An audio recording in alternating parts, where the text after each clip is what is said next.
వర్షాకాలంలో తీసుకోవాల్సిన జాగ్రత్తలపై జలవనరుల శాఖ ఇంజనీర్లతో సమీక్ష నిర్వహించాం. ఈ సమయంలో పెద్ద ఎత్తున వరద నీరు ప్రాజెక్టులకు వస్తుంది. గేట్లు, లాక్ల వద్ద భద్రత ముఖ్యం. గత ప్రభుత్వ హయాంలో అన్నమయ్య ప్రాజెక్టు కొట్టుకుపోయింది. గుండ్లకమ్మ గేట్లు కొట్టుకుపోయాయి. వస్తున్న నీటిని శివారు ఆయకట్టుకు కూడా అందించాలి. ఖరీఫ్లో ప్రతి ఎకరాకు సాగునీరు ఇచ్చేలా ప్రణాళికలు సిద్ధం చేశాం. జగన్ ప్రభుత్వ పాపాలు మమ్మల్ని వెంటాడుతున్నాయి. అందుకే పట్టిసీమ ప్రాజెక్టులో పైప్లైన్ లీకేజీ సమస్య వచ్చింది.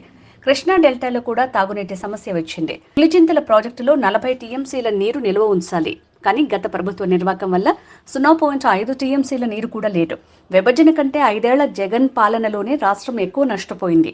పాత్రికేయ మిత్రులందరికీ కూడా ముందుగా నమస్కారాలు తెలియజేసుకుంటూ, ఏదైతే ఈ యొక్క ఆంధ్రప్రదేశ్ రాష్ట్రానికి అత్యంత కీలకమైనటువంటి జలవనరులు ఏవైతే ఉన్నాయో అవి సక్రమంగా ప్రజలందరికీ కూడా అందాలనేటువంటి ఆలోచనతో ఈ శాఖ చేపట్టిన నాటి నుంచి కూడా నిర్విరామంగా పనిచేస్తూ, ఏదైతే 5 సంవత్సరాల జగన్మోహన్ రెడ్డి పాలనలో 20 సంవత్సరాలు వెనక్కి ఏదైతే ఈ జలవనరుల శాఖ పోయిందో దాన్ని మళ్ళీ మెయిన్ స్ట్రీమ్లో తీసుకురావాలనేటువంటి ఆలోచనలో ఈరోజు ఏదైతే మన రాష్ట్ర సిఈ జలవనరుల శాఖ సిఈ ఎస్సీలతోటి ఈవేళ ఒక సమీక్షా సమావేశం ఏదైతే మన సెక్రటరీ గారు, అదేవిధంగా ఎవరైతే మన సలహాదారులు ఈఎన్సీ అందరి సమక్షంలో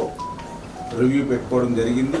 ఇందులో ప్రధానంగా ఏదైతే వర్షాకాలం రైనీ సీజన్ స్టార్ట్ అయింది కాబట్టి ఈ రైనీ సీజన్కి ముందే తీసుకోవాల్సిన జాగ్రత్తలు గత జగన్ ప్రభుత్వం తీసుకోకపోవడంతో ఆ జగన్ ప్రభుత్వం యొక్క పాపాలు రైతుల పాలిట శాపాలుగా మారుతున్నాయి. కాబట్టి భవిష్యత్తులో ఇవి పునరావృతం కాకూడదు అనేటువంటి ఆలోచనతో ఈ యొక్క సమీక్షా సమావేశాలని సుదీర్ఘంగా రివ్యూ చేయడం జరిగింది. అందులో పర్టికులర్గా ఏదైతే డ్యామ్ ఆపరేషన్స్ అనేవి చాలా ముఖ్యం ఈ రైనీ సీజన్లో, ఫ్లడ్ సీజన్ కాబట్టి దాన్ని సరైనటువంటి మెయింటెనెన్స్ లేకపోవడంతో, ఎంత ఇన్ఫ్లో ఎంత అవుట్ఫ్లో అనేటువంటి క్యాలిక్యులేషన్స్ లేకపోవడంతో అధికారులు సమర్థవంతంగా ప్రభుత్వం మరి పని చేసుకోలేకపోవడంతో గతంలో మనం చూసాం. ఏదైతే గుండ్లకమ్మ లేదంటే ఏదైతే పులిచింతల వంటి చోట్ల గేట్లు కొట్టుకుపోవడం కానీ, అన్నమయ్య లాంటివి కొట్టుకుపోయేటువంటి పరిస్థితులు ఏదైతే గత ప్రభుత్వంలో చూసామో అటువంటివి రేపు ఎక్కడా కూడా కానరాకూడదు. ముందుగానే అటువంటి అత్యవసరమైనటువంటివి, ఎమర్జెన్సీ వంటివి అన్నింటినీ కూడా మళ్ళీ మనం క్లియర్ చేసుకోవాలి. ఎందుకంటే గత 5 సంవత్సరాల్లో జగన్మోహన్ రెడ్డి పాలనలో ఎక్కడా కూడా లాకులకి కనీసం గ్రీజ్ కూడా పెట్టి మెయింటెనెన్స్ చేయలేనిటువంటి స్థితిలో ఎక్కడికక్కడ మరి చీదితే రాలిపోయే ముక్కు మాదిరిగా ఈరోజు ఏదైతే ఆ ప్రాజెక్టుల గేట్లు, ఆ షట్టర్స్, ఆ లాకులు ఏవైతే ఉన్నాయో వాటన్నింటినీ కూడా యుద్ధ ప్రాతిపదికన వాటన్నింటినీ కూడా ఎస్టిమేషన్ చేసి అవి మనం ఫుల్ ఫ్లెడ్జ్డ్గా మళ్ళీ పనులకి ప్రారంభించుకోవాలని వాళ్ళకి ఆదేశాలు ఇవ్వడం జరిగింది.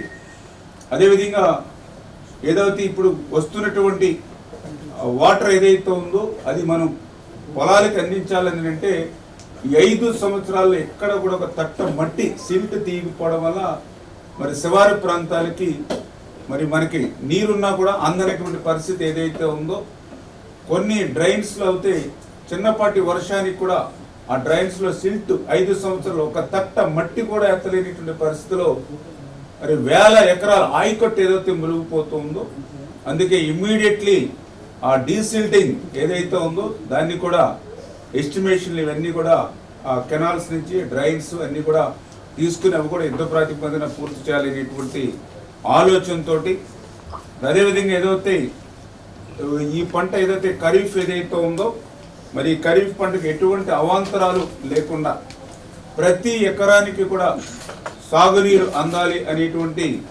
ముఖ్యమంత్రి గారి ఆలోచనల ప్రకారం ఏ కెనాలు, ఏ ఆయకట్టుకి, ఏ ప్రాజెక్ట్ నుంచి ఖరీఫ్కి ఏ రోజుల్లో మనం సాగునీరు అందివ్వగలుగుతామనేది కూడా ఒక యాక్షన్ ప్లాను మనం ప్రిపేర్ చేసుకుని అది అగ్రికల్చర్ డిపార్ట్మెంట్తో వ్యవసాయ శాఖతో అనుసంధానం చేసుకుని ఆ యొక్క రైతులకి ఎటువంటి చిన్న ఇబ్బంది కూడా మన పాలనలో జరగకూడదనేది కూడా చాలా క్లియర్గా ఈరోజు రివ్యూ సమావేశంలో కూడా ఇన్స్ట్రక్షన్స్ ఇవ్వడం జరిగిందని చెప్పేసి కూడా మరి ఈ సందర్భంగా ప్రత్యేకించి తెలియజేసుకుంటూ ఏదైతే ఈ యొక్క జగన్మోహన్ రెడ్డి పాపాలు ఇంకా ఈరోజు కూడా మమ్మల్ని వెంటాడుతూ ఉన్నాయి.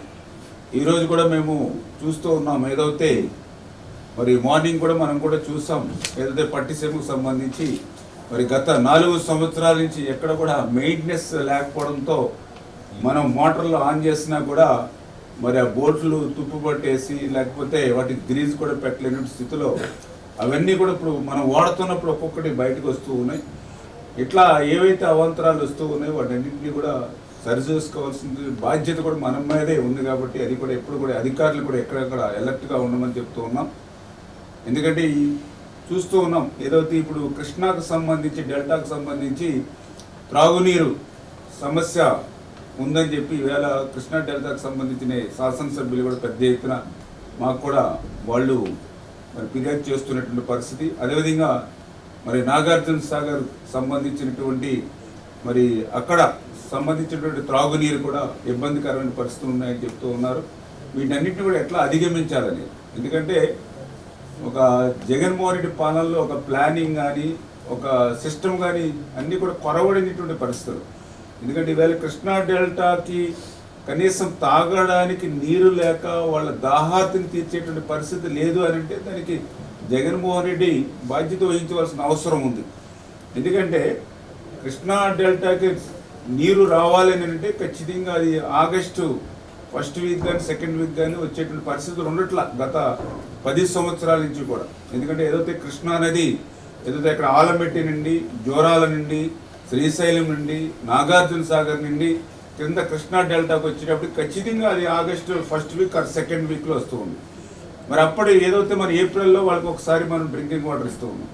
మళ్ళీ ఆగస్టు నెల వరకు వాళ్ళు వేచి ఉండాలంటే సాధ్యమయ్యేటువంటి పరిస్థితి కాదు. అక్కడ ట్యాంకులకి అంతా శక్తి కూడా లేదు. అందుకే ఏదైతే పులిచింతల్లో ఎవ్రీ ఇయర్ 30 to 40 TMCల నీరు మరి అక్కడ నిలువ ఉంచుకుని దాన్ని జూన్ నెలలో మనం డ్రింకింగ్ వాటర్ పర్పస్, అదేవిధంగా ఖరీఫ్కి సంబంధించినటువంటి ఏదైతే ఆకుమల్ని కొద్దిగా ఎర్లీ చేసుకోవడానికి ఉపయోగిస్తూ ఉండేవాళ్ళం.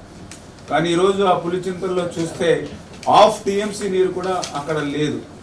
అంటే గత జగన్మోహన్ రెడ్డి పాలనలో మరి ఆ రోజు అస్తవ్యస్తంగా సాగునీటి వ్యవస్థను చేసి ఆ పులిచింతల నీటిని కూడా ఒడిసి పట్టలేనటువంటి పరిస్థితుల్లో ఈరోజు అక్కడ 1/2 TMC నీరు కూడా లేక ఇవాళ కృష్ణా డెల్టాకు దాహార్తిని తీర్చలేనటువంటి స్థితి వచ్చింది.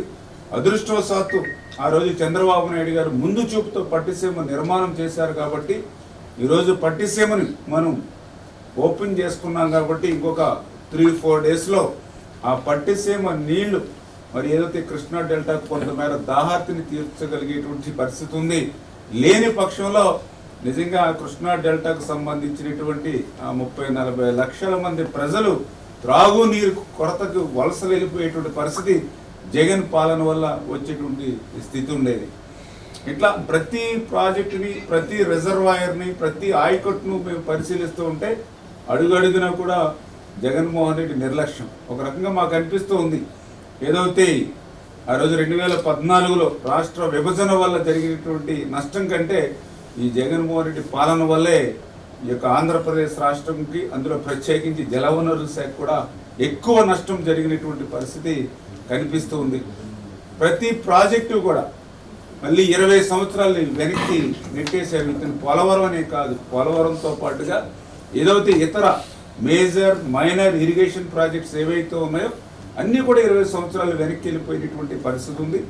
వాటిని కూడా మేము ఈరోజు చాలా క్లియర్గా ఏదైతే ఒక ప్రణాళిక వేసుకొని 2019 వరకు ఏ ప్రాజెక్టుకి ఎంత మనం ఖర్చు పెట్టామో మన ప్రభుత్వంలో, 19-24లో ఈ ప్రభుత్వం వచ్చిన తర్వాత ఏ మేరకు నిధులు పెట్టారు, ఆ పెట్టిన నిధులు కూడా ఎంత మేర సద్వినియోగమైనవి. ఎందుకంటే అందులో సగం మళ్ళీ వైఎస్ఆర్సీపీ వాళ్ళ అవినీతి మరి జేబులు నింపుకోవడానికి వెళ్ళినటువంటి పరిస్థితి కూడా కనిపిస్తూ ఉంది.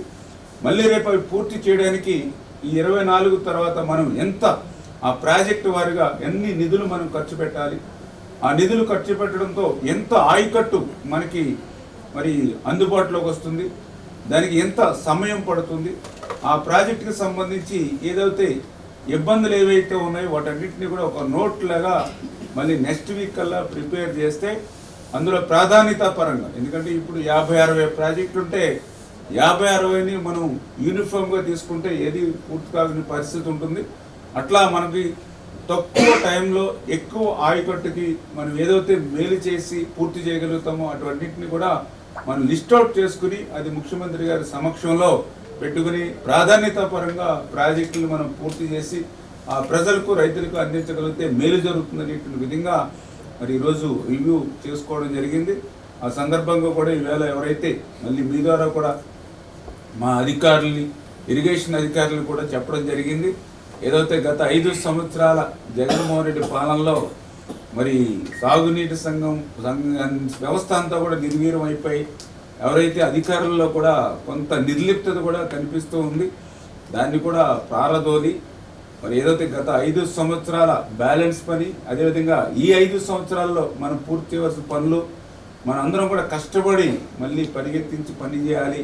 ముఖ్యమంత్రి గారు కూడా చెప్పారు, మళ్ళీ 95 సీఎంను మళ్ళీ మీరు చూస్తారని, దానికి అనుగుణంగా మనం కూడా పనిచేయాలి. ఎందుకంటే గతంలో కూడా మేము కూడా చూస్తాం, ఆ రోజు వంతుల వారి విధానం వస్తే మంత్రులు అధికారులందరూ కూడా ఏటుగట్ల మీద, కాలువల గట్ల మీద మేము తిరిగి పనిచేసినటువంటి పరిస్థితి ఉంది. మళ్ళీ అటువంటి పరిస్థితి ఈరోజు మనందరం కూడా కలిసి పనిచేయాలి. అందుకు ఉద్యోగస్తులు ఎవరైతే ఉన్నారో మరి వాళ్ళ మీద కూడా మాకు నమ్మకం ఉంది. ఎందుకంటే వాళ్ళు కూడా ఏదో ఈ ప్రజాప్రభుత్వం రావడంలో వాళ్ళ తోడ్పాటు కూడా ఉంది.